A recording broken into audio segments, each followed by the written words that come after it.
Good afternoon, this is Rick Thomas from Obsolete Video Services. Today I am going to discuss a final put together on a problem that I just recently discovered.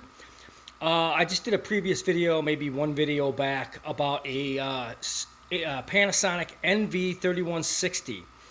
The Capstan motors are extremely noisy. They stop sometimes, they don't, they move, they stop. I've noticed that it has a big bearing on the tracking as well, because the bearings inside these motors are kind of primitive, and the motors are starting to drag, and it's just because the bearings are going bad.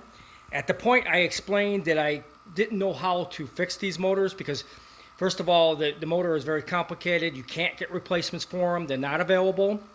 So I figured I'm going to try to repair and rebuild these motors.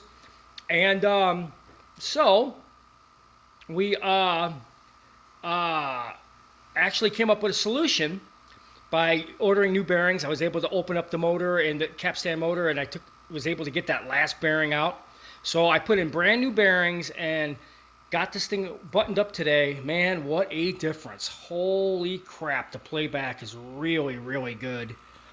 Oh my God, the tracking is staying dead center, where before the tracking would be all the way over due to the drag of the Capstan motor. Then I would have many tapes that would just not track properly, and I'm messing with this tracking control. And now it's just, you barely even move it off of half center, and it tracks. I've tried 5 different tapes, and it tracks them beautifully. Unbelievable. But anyways, the Capstan motor is what runs this Capstan wheel right there, with your roller right there. There's a motor below, and the bearings go bad inside of those. And normally you'd buy the whole motor assembly, but they are no longer available. But you know, I was messing around with one of them. I took one out. I was figuring out, is there a way to rebuild this motor and get this thing working properly? So I rebuilt the motor, and voila, it did the job perfectly.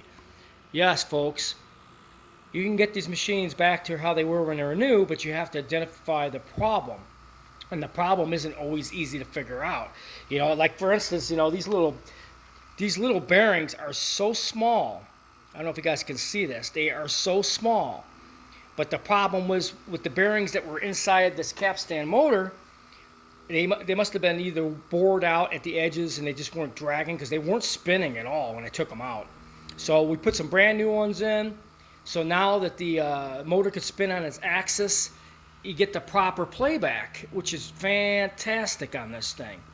You know, tracking is beautiful. So I hope you guys enjoyed this video.